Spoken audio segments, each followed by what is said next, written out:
우리에게 주실 말씀은 잠언 9장입니다. 구약 919쪽 잠언 9장 1절부터 12절까지 같이 봅니다. 한 절씩 교독합니다. 지혜가 그의 집을 짓고 7 기둥을 다듬고 짐승을 잡으며 포도주를 혼합하여 상을 갖추고 자기의 여종을 보내어 성중 높은 곳에서 불러 이르기를 어리석은 자는 이리로 돌이키라. 또 지혜 없는 자에게 이르기를 너는 와서 내 식물을 먹으며 내 혼합한 포도주를 마시고 어리석음을 버리고 생명을 얻으라. 명철의 길을 행하라 하느니라. 거만한 자를 징계하는 자는 도리어 능욕을 받고 악인을 책망하는 자는 도리어 흠이 잡히느니라. 거만한 자를 책망하지 말라. 그가 너를 미워할까 두려우니라. 지혜 있는 자를 책망하라. 그가 너를 사랑하리라. 지혜 있는 자에게 교훈을 다하라. 그가 더욱 지혜로워질 것이요 의로운 사람을 가르치라. 그의 학식이 더하리라. 여호와를 경외하는 것이 지혜의 근본이요 거룩하신 자를 아는 것이 명철이니라. 나 지혜로 말미암아 내 날이 많아질 것이요 내 생명의 해가 내게 더하리라. 내가 만일 지혜로우면 그 지혜가 내게 유익할 것이나 내가 만일 거만하면 너 홀로 해를 당하리라. 아멘. 오늘 말씀의 제목은 지혜의 근본입니다. 지난주에는 지혜의 기쁨에 대해서 살펴봤고요. 오늘은 지혜의 근본인데 먼저 이제 선거철이라서 주변이 굉장히 시끄러운 것을 생각해 봅니다. 선택해달라고 그렇게 아우성을 치죠. 선택의 기준이 뭔가요? 어떤 사람은 공약이 이제 내게 유리해서 공약을 살펴봅니다. 또 어떤 사람은 그 사람의 인간성이 어떤가, 정의로운 사람인가, 죄는 없는가 이렇게 등등 여러 가지 각자의 견해대로 어떤 기준을 정해놓고 살펴봅니다. 그 기준이 다 달라요. 우리 사람들의 인생도 똑같습니다. 어떤 삶의 기준이 있다는 거예요. 그 기준을 정해놓고 살기 때문에 다양한 가치관을 이루고 다양한 삶의 형태가 되지 않는가 생각을 해봅니다. 근데 오늘 말씀에서는 뭐냐? 지혜가 그 기준, 근본, 기초가 무엇인가를 우리에게 알려줍니다. 인생에서 가장 근본이 되는 게 무엇일까요? 생각해보고 하나님 안에서 바른 인생, 기초를 잘 세우고 바른 인생을 살기를 원합니다. 아멘. 첫 번째, 지혜의 초청에 대해서 살펴보고자 합니다. 6절까지입니다. 1절 말씀을 보시겠습니다. 지혜가 그의 집을 짓고 7 기둥을 다듬고 솔로몬의 강화 이제 15개 중에 드디어 15번째입니다. 청년들에게 하고자 하는 그런 내용이죠. 그 중에서 첫 번째는 뭐냐면 지혜를 의인하는 내용으로 이렇게 살펴보고 있습니다. 지혜가 큰 집을 짓고 큰 집을 지었다는 거예요. 큰 집을 지으면 그 지을 수 있는 사람은 능력 있는 사람이죠. 큰 사람이죠. 그래서 그 사람을 뽑고 싶어하는 그런 사람이에요. 그 다음에 7 기둥을 다듬고 7이라는 숫자는 집에 기둥을 7개 세운 거예요. 보통 한 4개씩 세우는데 여기는 좀 건물이 커서 그런가 6개쯤 있는데 어쨌든 7이라는 숫자는 건물에가 7개를 세운다는 뜻이 아니고 완벽한 숫자의 기둥을 세웠다는 거예요. 그러니까 엄청난 건물을 지었다는 거예요. 대궐이라는 거고 부족함이 없는 그런 집이라는 겁니다. 그 집에 사람이 뭔가 일을 합니다. 2절 볼까요? 짐승을 잡으며 포도주를 혼합하여 상을 갖추고 짐승, 포도주, 상 이게 뭐하는 모습이냐면 잔치하고 연결됩니다. 잔치를 준비하는 거죠. 산의 진미를 갖추고 시중을 들 수 있는 여종들까지 많이 이렇게 구비를 한 상태에서 또 그 집이 엄청나게 잘 꾸며져 있는 큰 대궐 같은 그 집입니다. 아주 능력 있고 큰 사람이죠. 그 사람이 잔치를 베푸는 겁니다. 대통령 같은 사람이, 왕 같은 사람이 잔치를 베풀고 초청을 하죠. 그런 곳에 초청을 받으면 기분이 어떨까 모르겠습니다. 일단 기분은 좋겠죠. 가든 안 가든. 자, 초청을 한다는 겁니다. 3절 말씀 보실까요? 자기의 여종을 보내어 성중 높은 곳에서 불러 이르기를. 여종이 복수로 쓰여져 있더라고요. 오늘은. 그래서 많다는 겁니다. 그 여종들을 통해서 성중 높은 곳에서 모두가 들을 수 있는, 한 성에 모든 사람을 초청할 수 있는 그런 능력 있는 사람이 초청을 하는 겁니다. 거의 왕의 잔치죠. 이 천국 잔치에 초청되는 모습이 복음서에 예수님께서 말씀하시는 천국은 마치 이렇게 해갖고 하는 내용하고 연결이 많이 되어지더라고요. 마태복음 22장에 보면 22장 9절 10절을 보면은요. 네 거리의 길에 가서 사람을 만나는 대로 혼인잔치에 청하여 오라 한데 종들이 길에 나가 악한 자나 선한 자나 만나는 대로 모두 데려오니 혼인잔치에 손님들이 가득한지라. 왕은 많은 사람이 와서 잔치에 초청되기를 원합니다. 그리고 베풀어 주기를 원한다는 거예요. 하나님은 많은 여종들을 보내듯이 우리에게 선지자, 사도들을 보내서 하나님의 천국의 복음을 듣고 하나님 나라에 들어와서 먹고 마시며 풍성한 은혜를 누리기를 원한다는 겁니다. 그런 마음이 있죠. 자, 4절 볼까요? 어리석은 자는 이리로 돌이키라. 또 지혜 없는 자에게 이르기를. 어리석은 자 제발 좀 와라. 거기 가면 먹을 거 없어. 내 마음이 안 맞아. 이러지 말고 돌이키라고 하죠. 어리석다는 단어는 어리다, 뭔가 모른다, 이런 어원이 있습니다. 그러니까 모르니까, 인생의 본래적인 의미를 모르니까 자기 마음대로 사니까 피곤하다는 겁니다. 그들을 지금 초청을 하는 거죠. 5절 말씀을 보시겠습니다. 너는 와서 내 식물을 먹으며 내 혼합한 포도주를 마시고, 와서 천국잔치에 와서 내가 준비한 것을 먹고 마시라는 겁니다. 즐겁고 행복한 시간을 보내는 거예요. 먹고 마시면 된다는 겁니다. 이걸 생각할 때마다 교회 안에서 즐거운 일이 많았으면 좋겠습니다. 찬송도 흘러넘치고 즐거운 웃음소리가 파다하게 넘치고 춤추고 막 그랬으면 좋겠다는 거예요. 근데 교회가 어떤 시대가 있었냐면, 뭐 그런 사람들 아직도 있지만요. 교회가 거룩한 장소고 경건의 장소, 이렇게 합니다. 수도를 해야 될 것 같이 그렇게 이야기하는 사람도 있어요. 아니고 먹고 마시고 유쾌한 장소가 교회가 될 수 있었으면 좋겠습니다. 자, 여기서 식물과 포도주는 우리나라 사람들의 느낌은 뭐냐면, 포도주 하면 느낌이 쾌락을 즐기는 쪽에 이렇게 가는데, 유대인들에게는 식물과 포도주는 양식입니다. 음식이에요. 주식이라는 거죠. 생명을 유지하기 위해서 반드시 필요한 겁니다. 다시 말해서 천국잔치는 먹어도 되고 안 먹어도 되는 게 아니라 반드시 먹어야 되는, 생명 유지를 위해서 꼭 필요한 것을 이야기하는 모델이라는 겁니다. 그래서 지혜를 얻는 것은 바로 이 생명을 얻는 거하고 같다는 얘기입니다. 6절 말씀 보실까요?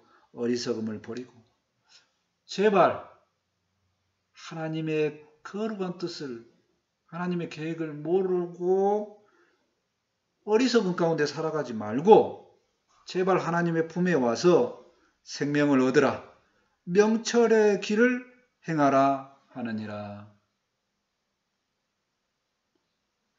지혜로운 자는 자기가 어리석다는 것을 아는 자들입니다. 그래서 깨우치는 거죠. 지혜의 초청의 음성을 듣는 겁니다. 지혜의 초청의 음성을 볼까요? 어떤 사람이 초청합니까? 큰 사람, 큰 집이 있는 사람이고 완벽한 잔치를 준비하는 사람입니다. 초청받는 우리는 어떻게 하면 된가요? 함께 하기만 하면 됩니다. 우리가 할 거는요, 먹고 마시면 됩니다. 그 안에 즐기면 돼요. 그리고 그것을 통해서 천국잔치에 초청하신 그분의 뜻대로 먹고 마시면서 유쾌하고 즐겁게 보내면서 생명을 얻고 생명력이 넘쳐서 건강하고 행복하고 또 지혜와 지식이 넘치는 삶을 살아가기만 하면 됩니다. 이렇게 왕이 초청하는 이 초청을 우리는 받은 느낌을 알아야 됩니다. 모든 것이 갖추어진 것이죠. 지혜는 바로 그와 같이 모든 것이 갖추어진 거라는 겁니다. 그래서 지혜는 얻어도 되고 안 얻어도 되는 게 아니라 필수적인 거. 생명력을 얻기 위해서, 살기 위해서 필수적으로 얻어야 되는 겁니다. 그것을 잘 얻으면 모두가, 특히 성도들이 얻고 나면 생명력이 있고 즐겁고 행복한 삶을 살 수 있다는 겁니다.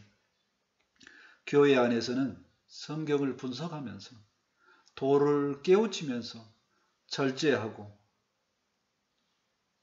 심지어 아예 나를 처복종시키는 이런 것만이 교회의 모습이 아니라는 겁니다. 지혜 아래서 행복을 누리고 즐겁게 살기를 원합니다. 이사야는 55장 2절에서 말씀합니다. 너희가 어찌하여 양식 아닌 것을 위하여 은을 달아주며 배부르게 하지 못할 것을 위하여 수고하느냐.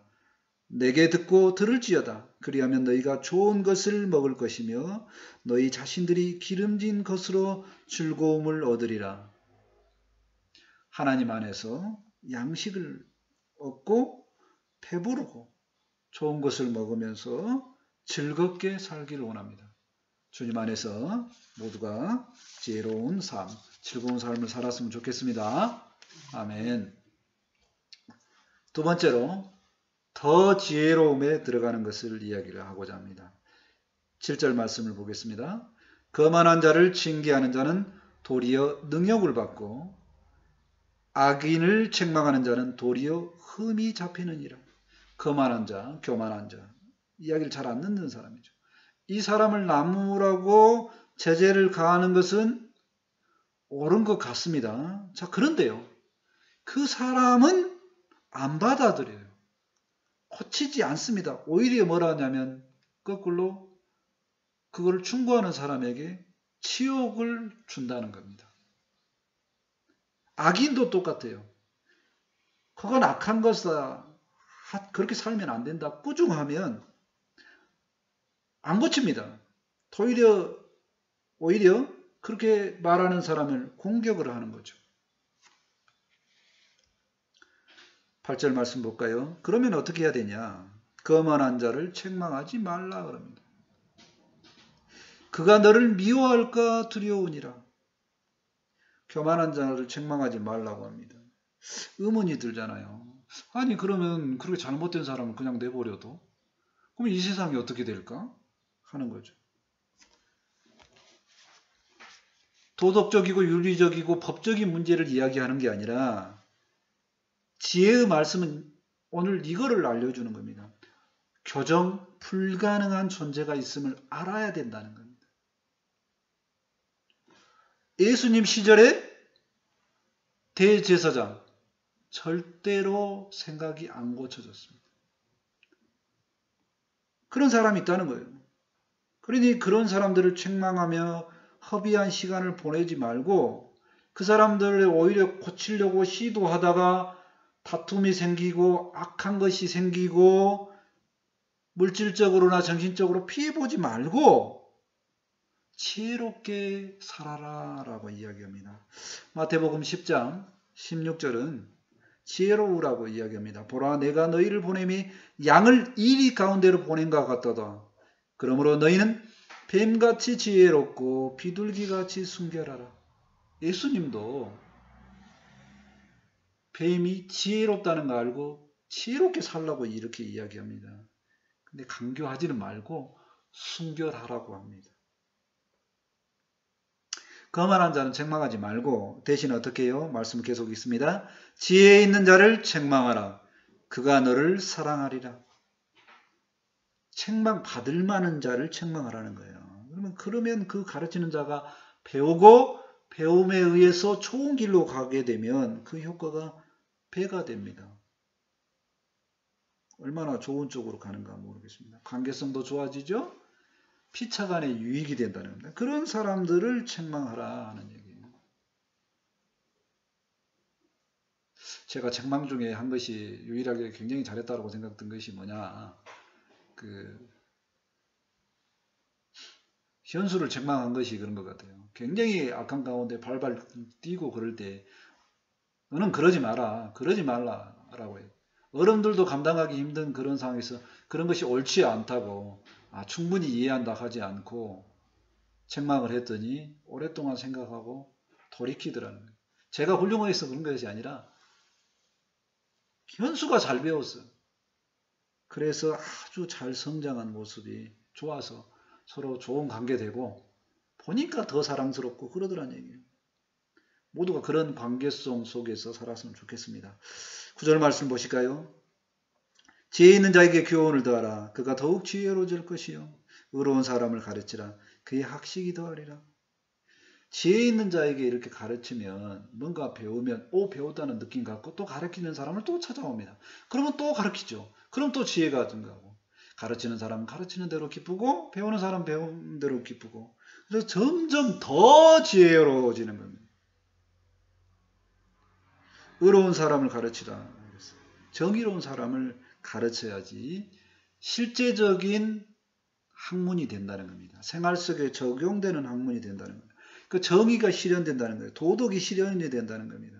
이 선거철에 보면 많은 사람이 뽑을 사람이 없어. 그 이야기를 왜 이야기를 하냐면요. 대부분 능력 때문에 뽑을 사람이 없다는 이야기를 안 합니다. 그 사람의 됨됨이가 도덕적인 가치가 너무 떨어진 인물들이 후보로 나온다는 거예요. 답답하다는 겁니다. 의로운 사람이 힘이 있어졌으면 좋겠습니다. 더 지혜로운 그런 삶에 대해서 생각을 해보면요. 지혜로운 삶은요. 점점 더 지혜로우니까 모든 삶에서 적용이 되어진다는 겁니다. 점점 그 지평이 넓어집니다. 또 지혜로운 삶은 뭐냐면 교정 불가능한 사람도 있다는 것을 알아야 된다는 겁니다. 그리고 지혜로 책망받을 만한 사람은 그런 사람을 잘 책망하고 그래야지만 사랑의 관계성으로 회복이 되는 겁니다. 또 정의로운 사람하고 지혜를 나누는 그런 일이 있었으면 좋겠습니다. 그래야지 도덕적으로 현실적으로 이렇게 적용이 된다는 것을 생각을 해봅니다. 더 지혜로운 삶을 산다는 것은요. 우선 기초는 지혜가 기초라는 겁니다. 그리고 갈수록 더 지혜로운 사람들하고 만나야 된다는 겁니다. 그래야지 지혜와 지식이 커지고 관계성도 커지는 겁니다. 좋은 방향으로 선순환이 계속적으로 일어난다는 거죠. 하나님의 은혜를 아는 자들은 기초가 지혜에 있기 때문에 점점 더 행복해지고 점점 더 이해의 지평이 넓어집니다. 그러니까 점점 더 좁아지고 점점 더 관계성이 좁아진다. 그럼 그거는 문제가 있다는 겁니다. 어떤 사람은 점점 더 불행해지고 점점 더 불쌍하게 되죠. 홀로 남으니까. 잘못했다는 겁니다. 근데 그건 성경에서 이야기를 합니다. 마태복음 13장 12절에 이야기합니다. 무릇 있는 자는 받아 넉넉하게 되되 없는 자는 그 있는 것도 빼앗기리라. 하나님의 말씀이 있는 자는 하나님의 말씀이 좋으니까 더 하나님의 말씀을 듣고 지혜가 풍성해져서 관계성이 풍성해지고 지혜가 커져서 살아가는데 유쾌해지고 행복해지는 쪽으로 점점 선순환이 일어납니다.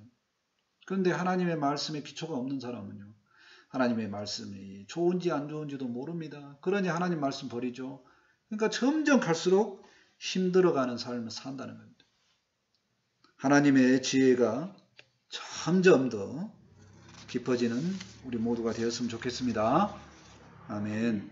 세 번째로 지혜의 근본에 대해서 살펴보고자 합니다. 10절 말씀입니다.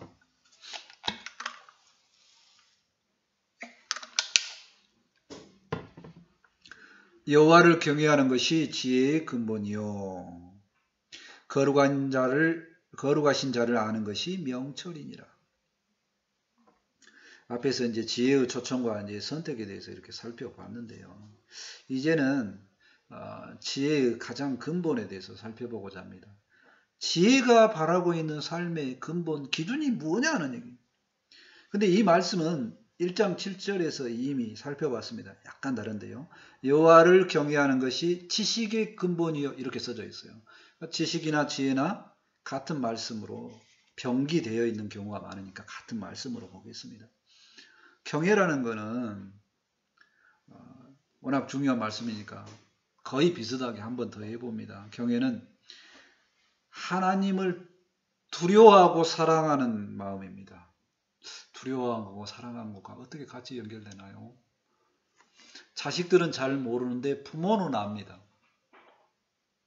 부모는 사랑하고 두려움이 같이 있다는 걸 알게 됩니다. 너희가 하나님 생각하는 그 기준이 있어야, 그 기초가 있어야지만 모든 살아가는 지혜를 다 얻을 수 있다라고 말합니다. 지식의 시작은 하나님부터다 이렇게 이야기합니다. 지혜의 시작은 하나님부터다 이렇게 이야기를 합니다. 제가 이 1장을 설교를 할 때 또 어떤 사람을 또 예를 들었냐면요. 카이스트 교수인 배상민 디자이너를 이 얘기를 들었어요. 그 사람이 미국의 그 디자인에서 뭐 최고로 알려주는 상 중에 2개까지 받고 아주 잘 나가는 인생이 되기까지 미국 생활을 14년 이야기를 합니다. 그런데 그때 어떻게 살았냐고요? 2-3시간, 하루에 평균 2-3시간을 자고 14년을 살았습니다. 박수 받을 만합니다. 엄청나게 살았어요. 정말 치열하게 살았다는 거예요. 자, 근데 그 사람이 어느 날 자기가 한 디자인이 하나님 편에서 생각할 때 이게 과연 좋은 건가를 생각하게 됩니다. 그리고 돌이키죠. 자기 어리석음을 깨닫게 됩니다. 돌이킵니다. 그러고 나서 디자인들을 보니까 자기 주변에 능력 있는 수많은 디자인들을 보니까 뭐냐면 디자인의 능력을 이용해서 예쁜 쓰레기를 만들더라는 거예요. 이 표현이 정말 다가오더라고요. 예쁜 쓰레기. 그래서 돈을 갈취하는 데만 사용하더라고요. 그래서 난 이렇게 살고 싶지 않습니다. 라고 하는데 그때 직분이 뭐였냐면 파슨스 디자인 스쿨의 교수였어요. 미국의 교수. 근데 우리나라 카이스트에서 초청이 옵니다. 교수로 와주겠냐. 우리나라는 카이스트 교수가 엄청나지만 전 세계적으로 봐서는 디자인계에서는 없어요. 오고 싶지가 않겠죠. 그러나 하나님 앞에 살고 싶습니다. 이런 마음을 품고 기도를 하는 중에 오는 사인이라서 순종을 했다는 겁니다. 그리고 그때부터 카이스트의 젊은 청년들하고 같이 이야기하고 하나님 앞에 쓰여지는 디자인이 뭔가를 연구를 하냐 했을 때 동일한 기간에 14년 동안에 몇 개를 만든다고요? 그 상하고 비슷한 것을 52개를 받는. 이건 10배도 아니고 20배가 25. 엄청나게 상을 받습니다. 그리고 이제는 경제적으로 꼭 필요한 힘을 얻게 되는 롯데의 디자인 쪽의 사장이 되죠. 자, 이 사람이 믿어서 이렇게 됐다고 하는 것을 이야기하는 게 아니라 그 얘기를 하는 겁니다. 지혜의 기초가 남을 돕고자 하고 하나님 앞에서 필요한 것인가를 생각하고 나는 하나님께 나아가서 사람들에게 예쁜 쓰레기 말고 사람들에게 쓰여지는 거, 정말 가난한 사람들에게 쓰여지는 거, 대한민국이 전체 세계의 1%의 풍족함을 누립니다. 그 정도 다 상위 그룹에 산다는 거예요. 그거 말고 99%의 가난한 나라, 그 사람들에게 필요한 디자인이 뭔가를 생각할 때 하나님께서 지혜를 부어주신다는 것을 엄청나게 느꼈다는 겁니다. 특히 창의력이 필요한 사람들은 내가 나를 위해서, 내 교회를 위해서가 아니고 남에게 베푸는 사람, 나보다 없는 사람에게 베풀 기회가 없을까라고 연구하면 이분은 말합니다. 반드시 하나님은 부어주신다는 거예요. 얼마나 확신이 있는가 모르겠습니다. 최근래에 아마 이 정도 보통 평민이 이만큼 성공한 사람은 없는 것 같아요. 확실한 증거니까.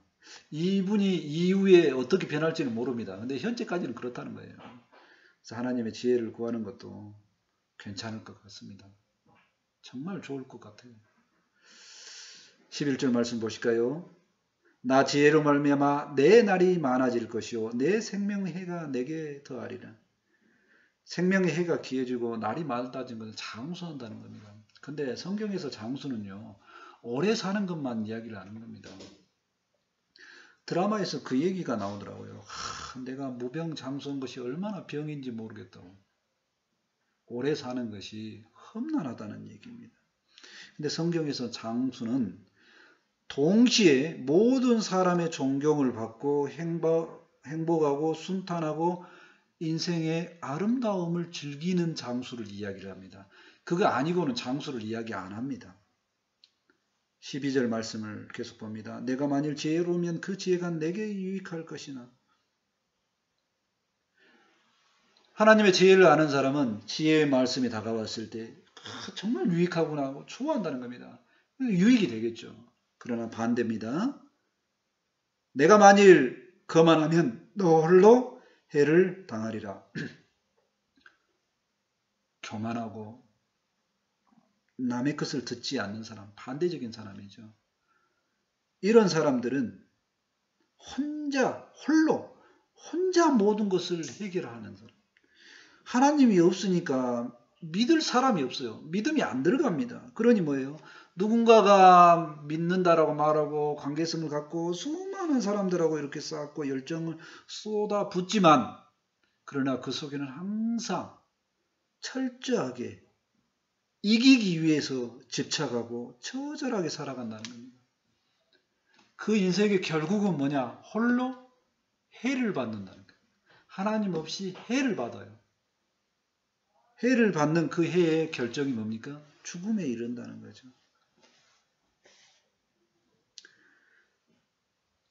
우리가 지혜로운 사람으로서 지혜를 다 받았으면 좋겠습니다. 지혜의 근본에 대해서 생각을 해보고자 합니다. 지혜는 삶의 기본입니다. 기초입니다. 우리는 하나님의 피조물이라는 것을 정말로 깊게 새겨야 됩니다. 그러니 그 안에 행복이 있고 하나님 안에 있어야지만 지혜가 솟아납니다. 그 속에 평안함이 있고 장수가 있다는 겁니다. 반대적인 삶은요, 홀로입니다. 홀로. 거만합니다. 하나님이 없다 합니다. 그러니 스스로 살아야 되기 때문에 늘 전투적으로 살아간다는 겁니다. 치열하게 살아가죠. 그러다 결국엔 홀로 해를 입고 홀로 죽음을 맞이합니다. 우리는 하나님의 백성입니다. 그러니 이미 기초를 다진 걸로 생각을 함에 틀림이 없을 거로 생각합니다. 하나님의 백성답게 하나님을 경외하며 그 안에서 평안과 행복을 누리며 살았으면 좋겠습니다. 시편 111편 10절에 말씀합니다. 여호와를 경외함이 지혜의 근본이라. 그의 계명을 지키는 자는 다 훌륭한 지각을 가진 자이니. 다 이미 훌륭하다는 거예요. 여호와를 경외하는 자. 여호와를 찬양함이 영원히 계속되리로다. 하나님과 함께하면서 기본적으로 훌륭하니까 그 속에서 평안과 장수를 누리면서 행복하게 살고 영원히 주님을 찬양하는 그런 삶을 살았으면 좋겠습니다.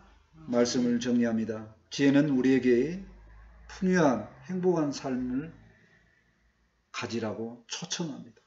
그 초청에 응하여서 잘 누리면서 행복한 삶을 살았으면 좋겠습니다. 지혜가 있는 사람은요, 또 점점 더 지혜롭게 되고 정의롭게 살 수 있고 또 깊이가 깊어집니다.